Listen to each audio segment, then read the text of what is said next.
देव्य ओम जय जय जय नमोस्तु नमोस्तु नमोस्तु नमो हरियंताणं नमो सिद्धाणं नमो ऐर्याणं नमो अजायनं नमो सवसामणं ओकारं बिंदु संयुक्तं नित्यं ध्यायन्ति योगिनः कामदं मोक्षं च ओकारां नमो नमः अविरल शब्दनुष्प्रचालित सकल भूतल मल कलंका उनुभिरुपासित तीर्था सरस्वती हर्तु नो दुरितं अज्ञानतिमिरन्दानां ज्ञानाञ्जनशलाकया चक्षुरुन्मीलितं येन तस्मै श्रीगुरुवे नमः।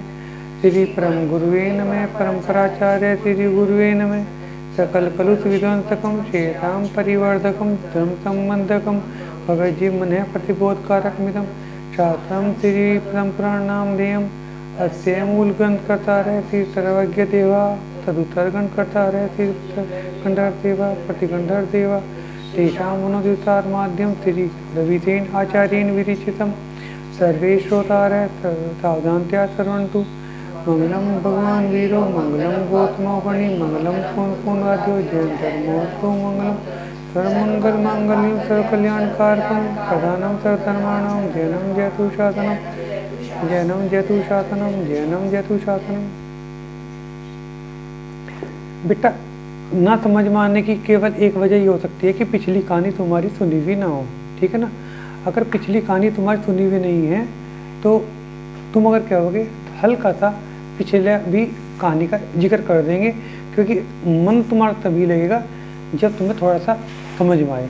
अगर समझ में नहीं आएगा तो तुम्हारा मन नहीं लगेगा, मन नहीं लगेगा तो किसी दिन आओगे किसी दिन नहीं आओगे, है ना। अच्छी बात यह है रेगुलर आओ। अब जो नई कहानी आई है वो तो समझ में आ रही होगी सबके, ठीक है ना। इसमें रावण का इंद्र से युद्ध के बारे में चल रहा था, ठीक है ना। बिल्कुल क्लियर होगा ये। इंद्र जो है वो विद्याधरों का राजा है और रावण राक्षस वंशी हैं, ये भी विद्याधर हैं। देखो शास्त्रों में दो तरह के शब्दों का जिक्र आएगा, भूमि गोचरी और विद्याधर। भूमि गोचरी वे हैं जो धरती पर चलते हैं, ठीक है ना। वे विद्याओं के स्वामी नहीं है। एक आदि कोई विद्या हो गई, अदरवाइज वे विद्याओं के स्वामी नहीं है। और विद्याधर जन्म से भी बहुत सारी विद्याओं के स्वामी होते हैं और उसके अलावा भी वे विद्याओं की सिद्धि करते रहते हैं, ठीक है ना। तो रावण भी विद्याधर है और इंद्र भी विद्याधर है, लेकिन रावण के पास बहुत ज्यादा विद्याएं हैं। उनका युद्ध का जिक्र चल रहा था, ठीक है ना। सहस्रार कौन है? इंद्र के पिताजी। सहस्रार ने अपने मधुरतम शब्दों में रावण को आश्वस्त किया, हे धीर, आपने जिसको आज्ञा दी है उसे पूरा करना उसका धर्म है। अगर आप जैसे गुरुजन पृथ्वी को शिक्षा देने वाले न हों तो पृथ्वी पर अन्याय पर चलने वाले पर अंकुश किस तरह से लगेगा। यह सुनकर रावण प्रसन्न हो उठा। कुछ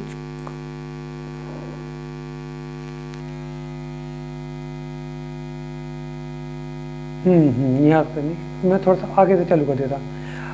क्या हुआ था? इंद्र और रावण में युद्ध चल रहा था, ठीक है ना। युद्ध बहुत ज्यादा टक्कर का चल रहा था। दोनों में से कोई भी हारने को तैयार नहीं था। कभी किसी की सेना ऊपर आ रही थी, कभी किसी की सेना ऊपर आ रही थी। तो अब रावण ने त्रिलोकीय मंडल हाथी को बुला लिया। त्रिलोकीय मंडल हाथी का वर्णन पहले भी चला था। तो उसमें क्या था, ये एक हाथी बहुत ही शक्तिशाली था। ये किसी के कंट्रोल में नहीं आ रहा था। हो सकता है तुम लोगों के सामने ये कहानी ना आई हो, लेकिन रावण ने उसको कंट्रोल कर लिया था, है ना। रावण को वह बहुत अच्छा लगा था, ठीक है ना। वो बहुत ही शक्तिशाली हाथी था। तो दोनों हाथी मदमस्त महाक्रोधित होकर एक दूसरे पर चढ़े, दौड़े और भिड़ गए। एक तो था इंद्र का हाथी और दूसरी तरफ था रावण का हाथी। सूंड और दांतों का प्रयोग करते हुए एक दूसरे को परास्त करने के लिए लड़ने लगे। पर उसी समय अपने बल और कौशल का प्रयोग करते हुए रावण ने उछलकर इंद्र के हाथी के मस्तक पर पैर रखा और महावत को दूसरे पैर के प्रहार से नीचे फेंक दिया। महावत किसे कहते हैं? हाथी को चलाने वाला, है ना, हाथी का ड्राइवर। तथा इंद्र को पकड़ लिया। फिर इंद्रजीत इंद्र की शेष सेना का भी संहार करने लगा तो रावण ने उसे रोक दिया और कहा कि इनको मारने में क्या वीरता है। इंद्रजीत रावण का पुत्र, ठीक है ना, उसने क्या करा, इंद्र की बाकी सेना को मारने लगा। तो रावण ने मना कर दिया कि इनको मारने तो कोई वीरता नहीं है। जब हमने विजयार्थ के चूड़ामणि को पकड़ लिया है तो शेष निवासी तो स्वतः हमारे बंदी हो गए हैं, वे अब हारे हुए ही माने जाएंगे। तथा रावण ने उच्च स्वर में युद्ध बंद करने का आदेश दे दिया। तो देवों की सेना अपने अपने स्थान पर निराश होकर लौट गई। देव कौन? इंद्र के जो सैनिक थे। रावण की सेना में जीत के नगाड़े बजने लगे। इंद्र को बंधा हुआ देखकर सारी रावण की सेना प्रफुल्लित हो उठी और लंका के लिए रावण की अगुवाई में प्रस्थान किया। जब विजय रावण की सेना सहित लंका में पहुंचा तो लंका वासियों ने बहुत जोर शोर से प्रफुल्लता के साथ आगवानी की, नमस्कार तथा सुक्तियों का आदान प्रदान हुआ। सुक्ति किसे कहते हैं? जैसे हम लोग दोहे या शेर बोलते हैं ना, संस्कृत में सुक्तियां बोलते हैं। हर्ष से भरपूर नगर के निवासियों तथा सेना सहित रावण ने लंका में पहुंचकर राजमहल में प्रवेश किया। रतनपुर के राजा इंद्र ने पूर्व जन्मों के पुण्य के उदय से समस्त राजाओं को जीतकर सब जीवों को तिनके के समान समझा और दोनों श्रेणी पर बहुत वर्ष तक राज किया तथा इंद्र के समान विभूति को प्राप्त हुआ। और जब पुण्य का प्रभाव खत्म हो गया तो सब कुछ नष्ट हो गया। देखो बीच बीच में आचार्य उस चीज को भी बता रहे हैं। कहानी लिखने का पर्पज क्या है? कहानी लिखने का पर्पज क्या है? मतलब आचार्य जरा भी अपने उद्देश्य से इधर उधर नहीं हो रहे। देखो बेटा, हमारे 4 अनुयोग हैं। कौन कौन से?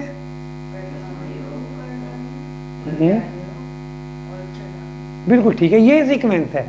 सीक्वेंस भी यही है, वर्तमान योग, कर्णान योग, द्रव्यान योग और चंडान योग। ठीक है ना। मैं तुमको पाठशाला में भी बताया था कि हमको सबसे पहले वर्तमान योग क्यों पढ़ना चाहिए। वर्तमान योग हमारे एग्जाम्पल हैं।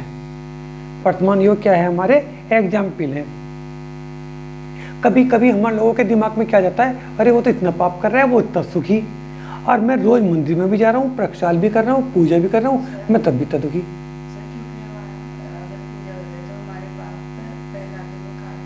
बेटा तू तो पाठशाला में इतने टाइम से जा रहा था, ये तो समझ में आ गई बात। लेकिन मैं थोड़ा सा उन लोगों के बारे में बता रहा हूँ जिन लोगों को इन चीज़ों का आइडिया नहीं है। ठीक है ना बेटा, तुम लोग तो एक बात तुम्हारे में, तुम लोग तो बहुत पुण्यशाली जीव हो। तुम लोगों को धर्म में मन भी लगता है और तुम जब भी तुम्हारा प्रयास होता है तुम जाते ही हो, रेगुलर तुम जाते ही हो बेटा। ठीक है ना। मैं तुम लोगों के लिए नहीं कह रहा, मैं उन लोगों के लिए कह रहा हूँ जो मंदिर वगैरह में कम जाते हैं। ठीक है ना। तो उन लोगों का क्या दिमाग में आता है कि हम मंदिर में जा रहे हैं। देखो बेटा, जो रेगुलर मंदिर में जा रहा है ना, उसके मन में ये बात नहीं आती। वो तो रेगुलर जा ही रहा है। उसका तो दिमाग में क्या है कि जैसा मेरे लिए भोजन जरूरी है, जैसे मेरे लिए स्नान जरूरी है, ऐसे मेरे लिए मंदिर भी जरूरी है।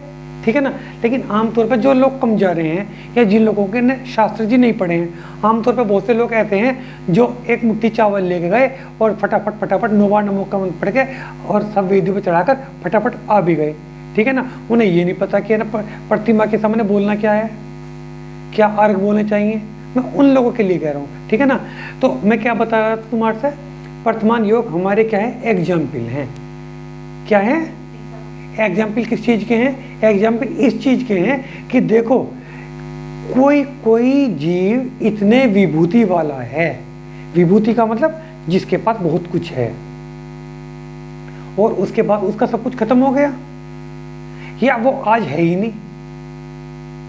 बहुत बड़े बड़े राजा हुए लेकिन आज वे है ही नहीं। ठीक है ना। तो राज कहाँ रहना है? क्या राज हमारे साथ अगले भव में जाना है? क्या बड़े बड़े राजा नहीं हुए? ठीक है ना। उसके बाद उनकी मृत्यु के बाद उनके पास कितने नगर, कितने गांव गए होंगे। अगर कोई बहुत बड़े राज्य का मालिक है तो वो मरा होगा तो 2-4 गांव तो उसके साथ भी गए होंगे, नहीं गए होंगे? तो फिर क्या बेनिफिट हुआ? किसी के पास सपोज करो कि बहुत सारा सोना है, 2-4 अंगूठी तो अगले भव में लेके गया होगा अपने साथ, या 2-4 चैन तो लेके गया होगा, या एक हाथ FDR 1000, 2000, 2-4 लाख रुपए कुछ तो साथ में लेकर गया होगा। जब वो कुछ भी नहीं लेके गया तो इतना सारा इकट्ठा करा क्यों? अच्छा एक बात सुनो, सपोज करो कि मेरे पास 10 लाख रुपए हैं, ठीक है ना, या मेरे पास 2-4 मकान है, ठीक है ना, मैं मर गया, ठीक है ना, अब क्या हुआ कि श्रेया, आन्या ये मकान की मालिक हो गई। अगले भव में मैं कहने लगा कि बेटा ये घर तो मेरे ही तो था, मुझे किराए पर रख ले, जरूरी है किराए पर रख लेगी? ये किराए पे भी नहीं रखने की, ठीक है ना, तो क्या फायदा हुआ इस चीज का? तो इसलिए बेटा वर्तमान योग क्या बताता है कि इतनी इतनी विभूति के बाद भी क्या हुआ? कुछ नहीं हुआ। और जो अच्छे समझदार लोग हैं उन्होंने क्या करा? उस सबको त्याग कर दीक्षा ले ली। भरत चक्रवर्ती पूरे के पूरे भरत क्षेत्र के मालिक थे, पूरे के पूरे 6 खंड के स्वामी का मतलब पूरे के पूरे भरत क्षेत्र के मालिक थे, ठीक है ना। उसके बावजूद भी उन्होंने क्या किया? उन्होंने सब कुछ छोड़ दिया, कपड़े तक त्याग दिए। किसी ने आहार दिया तो आहार लिया, किसी ने आहार नहीं तो वे ऐसा भी तो कर सकते। तो देख अब मैं ना चक्रवर्ती हूँ, ठीक है ना, तुम लोगों की मैं अब देखो अब मैं लेने वाला हूँ दीक्षा, अब मैं दीक्षा लेने वाला हूँ, तुम लोगों की ड्यूटी क्या रहेगी? मुझे आहार देने की रहेगी। अब देखो मेरे आहार में ऐसी ऐसी चीजें रखना, और देखो ज़्यादा ठंड लगे ज़्यादा गर्मी ना लगे ऐसी थी यहाँ पर व्यवस्था रखना कि मैं ठंड कर गर्मी ना लगे। ऐसा भी तो कर सकते थे वे, क्या ऐसा करते होंगे? जब आदिनाथ भगवान ने दीक्षा ली, मतलब वे तो किसी से दीक्षा लेते नहीं, स्वयं दीक्षित होते हैं। जब उन्होंने संयम धारण किया, उन्हें अवधि ज्ञान नहीं था, उन्हें पता नहीं था कि ना मुझे आहार नहीं मिलने का। उन्हें पता तो होगा मुझे आहार नहीं मिलने का, तो वे कम से कम अपने बेटे को तो समझा के जाते कि बेटा देख एक बात सुन ले, तू तो देख चक्रवर्ती भी है, ठीक है ना, अब मैं देख दीक्षा लेने वाला हूँ, तू तो इतना बड़ा। उस टाइम पर खैर चक्रवर्ती नहीं बने थे, जिस टाइम पे आदिनाथ भगवान ने दीक्षा ली थी, मतलब संयम धारण किया था, उस टाइम तो चक्रवर्ती नहीं थे। चक्रवर्ती तो बाद में मिला था ना, केवल ज्ञान के टाइम पे मिला था। तो वे इतना तो कह ही सकते थे, देख बेटा तू इतना बड़ा राजा है, मुझे आहार इस तरह से दे देना, बता के गए थे वे, ठीक है ना। अपनी कोई ऐसी व्यवस्था रखते नहीं है। अगर ऐसी व्यवस्था रखेंगे तो वो दीक्षा के, वो संयम के अंदर क्या है, उसके अंदर दोष लगेगा कि अपनी पूरी व्यवस्था करके जा रहे, दोष लगेगा ना। जब त्याग दे तो त्याग दिया, सारे पद त्याग दे, सब कुछ त्याग दिया, कुछ नहीं रखना अपने पास, कोई व्यवस्था नहीं रखनी है, ठीक है ना।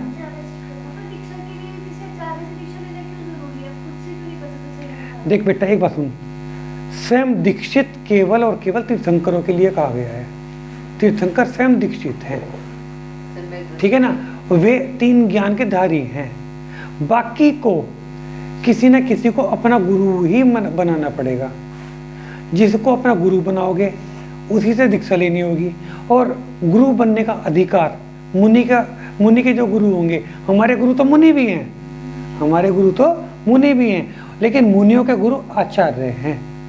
देखो मंगलाष्टक में बताया भी है कि आचार्य जिन शासनोन्नति करा, आचार्य ही वे जीव हैं, आचार्य ही वे महापुरुष हैं, आचार्य ही वे व्यक्ति हैं जो जिन शासन की उन्नति करते हैं। जिन शासन क्या है? जिन धर्म की उन्नति करते हैं। जिन धर्म की उन्नति क्या करते हैं? जो जिन भगवान ने बताया है उस मार्ग को प्रशस्त वे ही करते हैं, वे ही बताएंगे। अच्छा एक बात बताओ, तुमने किसी से भी दीक्षा नहीं ली, तुमने अपने आप ही संयम धारण कर लिया, ठीक है ना, तो तुम प्रायश्चित किससे लोगे? तुम्हारे से कोई गलती हो गई तो प्रायश्चित किससे लोगे? बेटा जब तुमने किसी को आचार्य बनाया ही नहीं, तुमने बनाया किसको आचार्य? बेटा अपने गुरु से तो आचार्य प्रायश्चित लोगे, प्रायश्चित अपने गुरु से तो लोगे। देखो हमारे से जो मुनि होते हैं, बेटा एक बात सुनो, स्टार्टिंग में क्या परंपरा होनी चाहिए? स्टार्टिंग में परंपरा ये होनी चाहिए, जब किसी भी गृहस्थी ने मुनि व्रत धारण किया तो उसे कुछ समय, कुछ वर्ष, जब तक आचार्य परमिशन ना दें, उन्हें आचार्य के साथ ही रहना चाहिए, ठीक है ना। और शाम को सबके सब मुनि अपने आचार्य को अपने पूरी दिनचर्या बताते हैं, पूरी दिनचर्या बताते हैं। रक्षाबंधन व्रत में तुमको बताया भी था मैंने, रक्षाबंधन व्रत में जो वे महाराज थे, जो वे वहाँ पे थे नहीं, जो शुद्धि के लिए गए हुए थे, तो उन्होंने, या आहार के लिए गए हुए थे, जिस चीज़ के लिए भी गए थे, उन्होंने बताया कि है ना रास्ते में मुझको वे मिल गए थे और मेरी उनसे शास्त्रार्थ हुआ। तो उन्होंने क्या प्रायश्चित बताया कि मैंने ये कहा था कि कोई बोलेगा ही नहीं, कोई किसी से शास्त्रार्थ नहीं करेगा। तुम्हारा प्रायश्चित क्या है, तुम्हारा जहाँ पे उनसे बहस हुई थी तुम वहीं पर जाकर कायोत्सर्ग करो। तो यो कहते कायोत्सर्ग का मतलब खड़गासन में खड़े होकर ध्यान में लीन हो जाओ। उन्होंने पूरी रात के लिए कहा था ना वहां पे कायोत्सर्ग में रहने के लिए, ठीक है ना, तभी तो वे है ना उनको मारने के लिए आए थे, तो उनको वनदेवी ने कील दिया था। तो ये कैसे पता चला, जब मुनियों ने अपने गुरु से पूरे दिन की दिनचर्या बताई।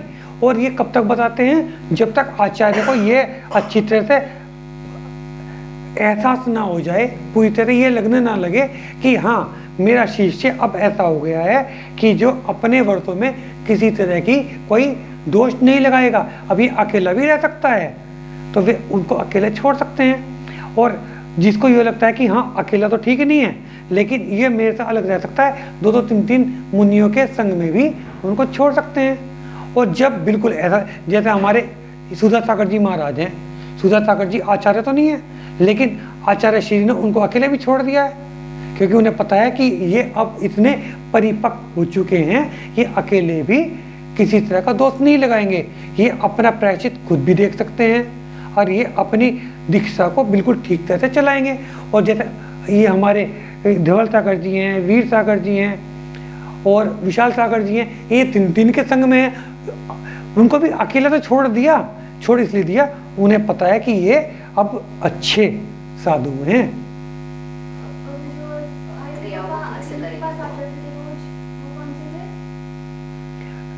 वासुदेव सागर जी वे तो खुद आचार्य थे, वे तो खुद ही आचार्य थे बेटा, वे तो इतने मतलब गुणी आचार्य थे, वे आहार कम दिन करते थे, उपवास ज्यादा करते थे। नहीं, आचार्य का तो बेटा नाम, उनकी घोषणा आचार्य करते हैं, आचार्य तो हम नहीं बना सकते आचार्य की। नहीं नहीं नहीं बेटा, देखने में तो सबके सब वे पीछे कमंडल वाली होते हैं, देखने में तो सबके सब पीछे कमंडल वाली होते हैं, उसका अलग से कोई ऐसा नहीं है कि हाँ उनके पास कोई मॉनिटर का बैच है, ठीक है ना। ठीक है बेटा, यहाँ तक क्लियर है, आगे चलें। मैं वर्तमान योग के बारे में ये बताना चाहता, ये वर्तमान योग हमारे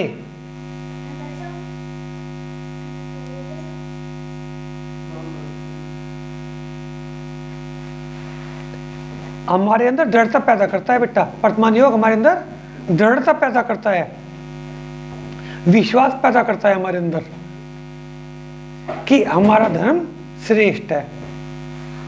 वहां पे हमें बहुत सारे एग्जाम्पल मिलते हैं, जैसे मैना सुंदरी, कि मैना सुंदरी ने किन किन परिस्थितियों में भी अपने धर्म का साथ नहीं छोड़ा,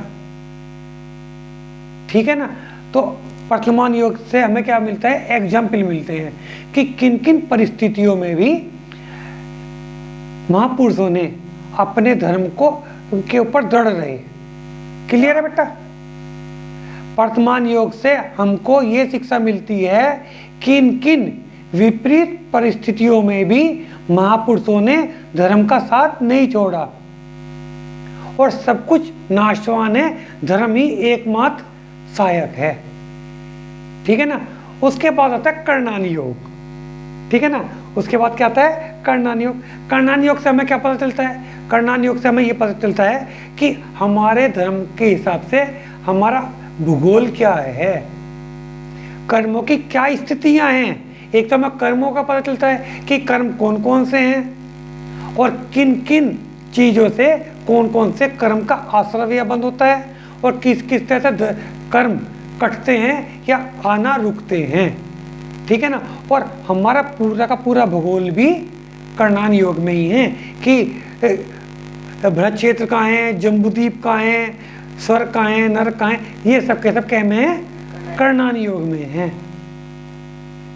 क्लियर है यहाँ तक। यानी कि इस तरह अगर देखा जाए तो वर्तमान योग हमारा इतिहास है, कर्णानी योग हमारा भूगोल है, ज्योग्राफी है। वर्तमान योग हमारा हिस्ट्री है, कर्णान योग हमारा ज्योग्राफी है, ठीक है ना। इसके बाद आ गया हमारा द्रव्यान योग। और द्रव्यान योग, द्रव्यान योग के अंदर हमें द्रव्यों की स्थिति का पता चलता है कि द्रव्य कितने हैं, तत्व कितने हैं, ये सब हमें इससे पता चलता है। ये द्रव्य कौन कौन से हैं, तत्व कौन कौन से हैं, ये पता चलता है। द्रव्य कितने? 6 द्रव्य, 7 तत्व, 5 अस्थिकाय, 9 पदार्थ, इन सब का वर्णन जिसमें है वो द्रव्यान योग है, जिसके अंदर ये पता चलता है हमें जीव, पुद्गल, धर्म, अधर्म, आकाश और काल, या जीव, आश्रय, बंध, संवर, निद्रा, मोक्ष, ये पता चलते हैं। ये सब के सब क्या है, द्रव्यान योग हैं। ये हमारी साइंस हैं, ये हमारी साइंस हैं, ठीक है ना। उसके बाद चरणान योग। देखो, जब हमारा वर्तमान योग से हमारा जो विचार हैं ये फिक्स हो गए कि श्रद्धान पक्का हो गया, ठीक है ना। और कर्णान योग से हमें क्या पता चल गया कि कर्म कौन कौन से हैं, और द्रव्यान योग से हमें द्रव्यों का पता चल गया। तो अब उसके बाद हमारी क्या इच्छा होगी कि हम तो अपने अंदर कुछ ना कुछ वर्त लें। ये चरणान योग है। ये क्या है, चरणान योग है। इतना सब पढ़ने के बाद फायदा कुछ नहीं है अगर हमने अपने जीवन में ना उतारा, ठीक है ना। तो हमें अपने जीवन में ये उतारना है, वो चरणान योग है। क्लियर है, ठीक है ना। हर्ष से भरपूर,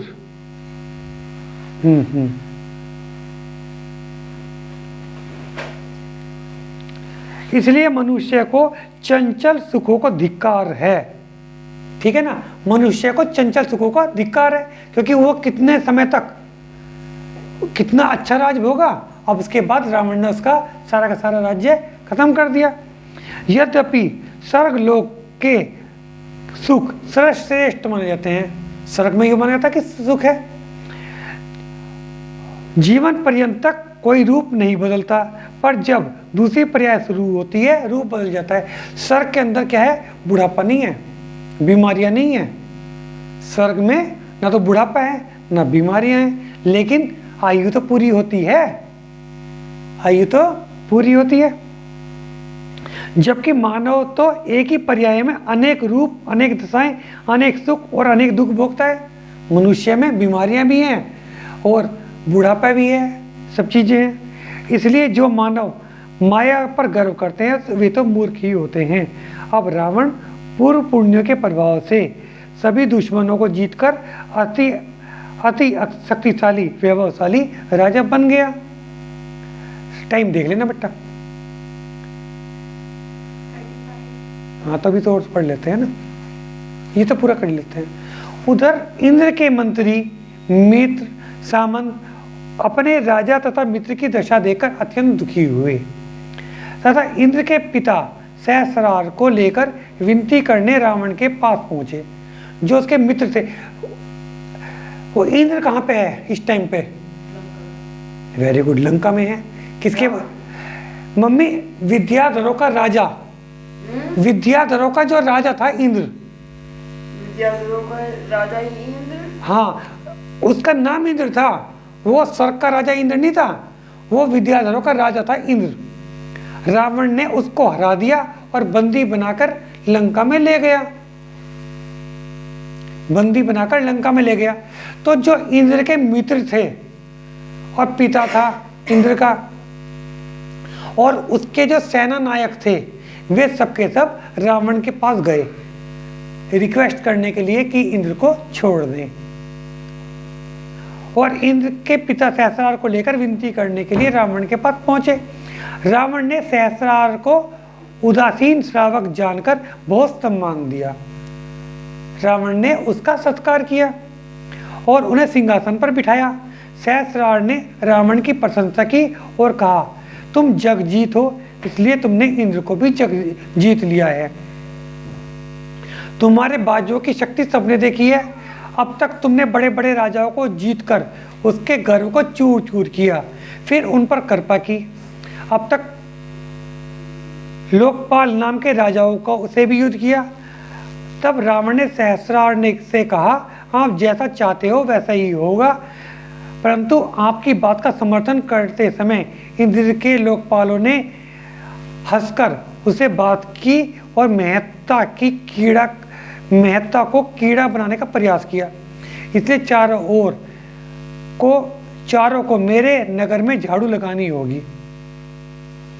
रावण ने कहा कि उस सहस्रार से, इंद्र के पिता से, कि आपने जो कुछ कहा वैसे ही होगा, आप जो चाहते हो। वो पता है कि क्यों आया, जिसे बंदी बनाया था उसके पिता से, उसके पापा से। बाबा ने, रावण ने जिसको बंदी बनाया था उसका पिता रिक्वेस्ट करने के लिए आया कि मेरे पुत्र को छोड़ दो, तो रावण ने कहा कि मैं छोड़ दूंगा, ठीक है ना। लेकिन जो सामंत थे वे मजाक बना रहे थे उसकी। जो इंद्र के जो सेनापति थे, सामंत थे, वे हंस के बात कर रहे थे, मजाक ले रहे थे। हाँ, तो उससे रावण ने कहा कि इन्हें मेरे देश में झाड़ू लगानी पड़ेगी, झाड़ू लगानी पड़ेगी, झाड़ू मेरे देश में झाड़ू देनी पड़ेगी। हाँ,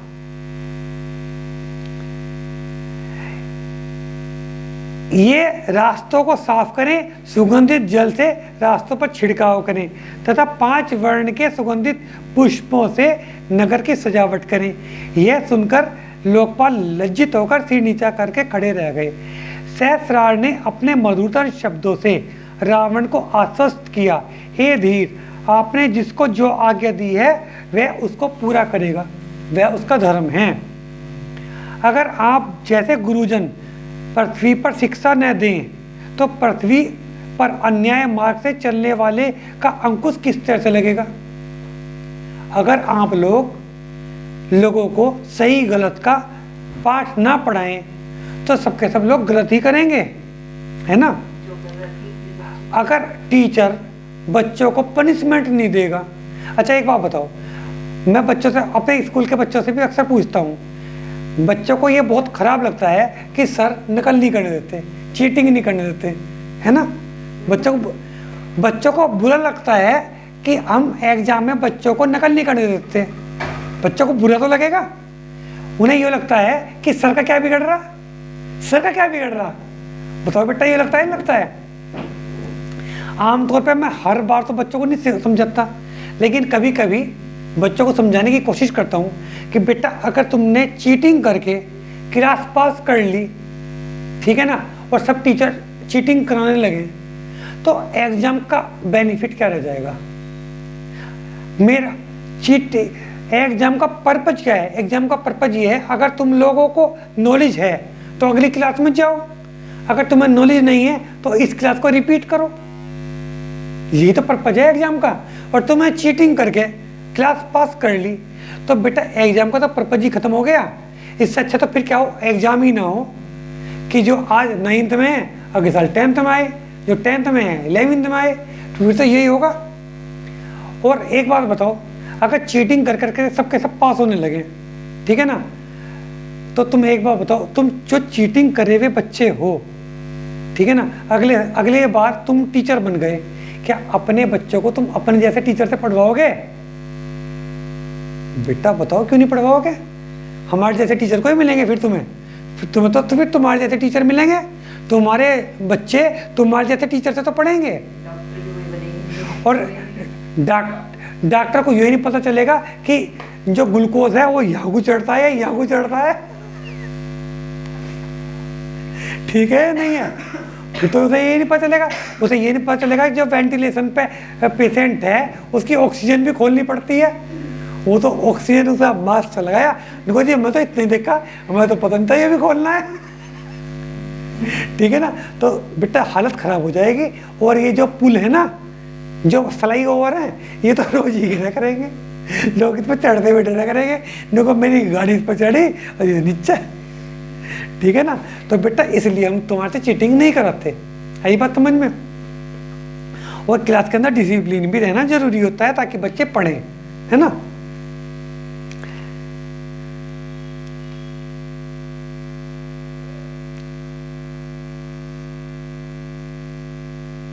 यह सुनकर रावण प्रसन्न हो उठा और कहा, हे पूज्य, आप हमारे पिता के तुल्य हो तथा इंद्र हमारा चतुर्थ भ्राता है। वह पहले की तरह ही अपना राज्य इंद्र की तरह ही करता रहे, इसके लोकपाल भी उसी तरह से इसके शासन के अंग बने रहें। अगर इन दोनों श्रेणियों के राज्य के अतिरिक्त और भी कुछ चाहिए तो वह मुझसे ले ले। अब इसमें और मुझ में कोई मतभेद नहीं है। आप बड़े हो, गुरुजन हो, जिस प्रकार आप इंद्र को शिक्षा देते रहे हैं उसी भांति मुझे भी शिक्षा दान दें। आप चाहे यहाँ विराजे या रतनपुर में, यह सारी पृथ्वी आपकी ही है। यह सुनकर सहस्राज को बहुत संतोष मिला और बोला, हे भव्य, आप जैसा सज्जन पुरुष की उत्पत्ति तीनों लोगों के लिए कल्याणकारी होती है। हे चिरंजीव, उत्तम विनय, तुम्हारी शूरवीरता का यह गहना, तुम्हारी कीर्ति पूरे संसार में प्रशंसित हो रही है। तुम्हें देखकर हमारी आंखें धन्य हो गई है। धन्य है वे माता पिता जिन्होंने तुम्हारे जैसे पुत्र को पैदा किया। कुंद के फूल के समतुल्य तुम्हारी धवल कीर्ति, तुम्हारी सामर्थ्य, तुम्हारी समयशीलता, तुम्हारा ज्ञान, तुम्हारे गुण, तुम्हारे भाव तुम्हें जिन शासन का सर्वश्रेष्ठ अधिकारी बनाते हैं। कुंद के जो फूल होते हैं सफेद रंग के होते हैं।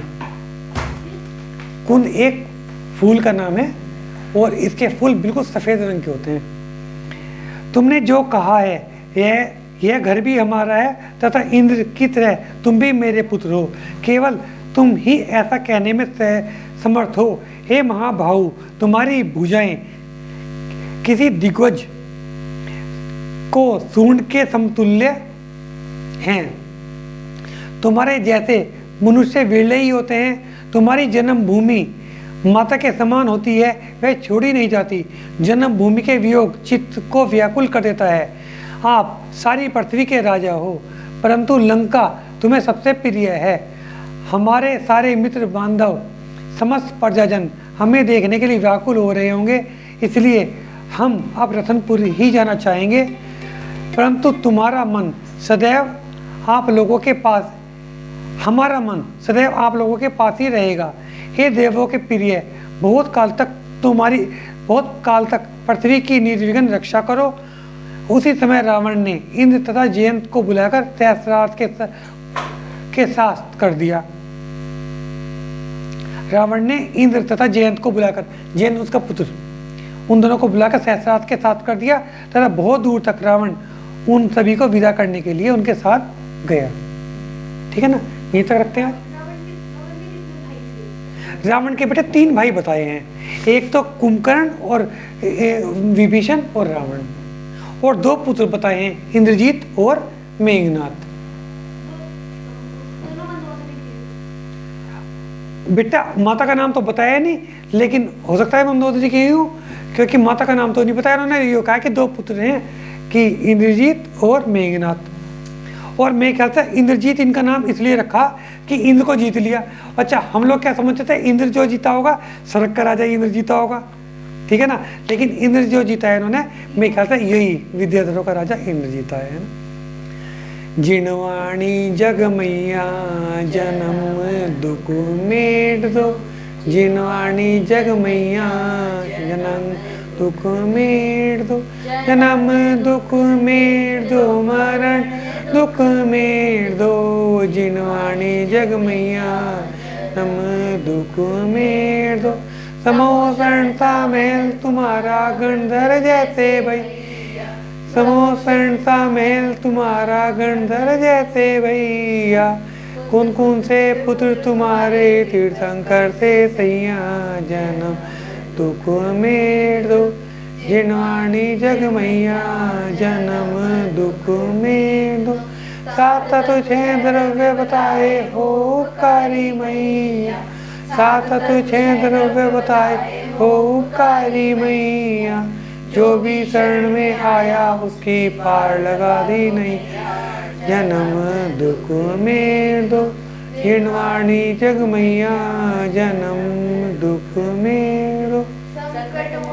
नाम तुम्हारा तुम हो जग की मैया, संकट मोचन नाम तुम्हारा तुम हो जग की मैया, हाथ जोड़कर शीश नवाऊं पढ़ूं तुम्हारे पैया, जन्म दुख मेर दो जिनवाणी जग मैया जन्म दुख मेर दो वाणी के ज्ञान से तुझे लोकालो सोवानी मस्तक नमो सदा दे तू दो ये जिनवाणी वाती तो जपू दिन रे जो तेरी शरणा गए सो पाए जिनवाणी माता की जय।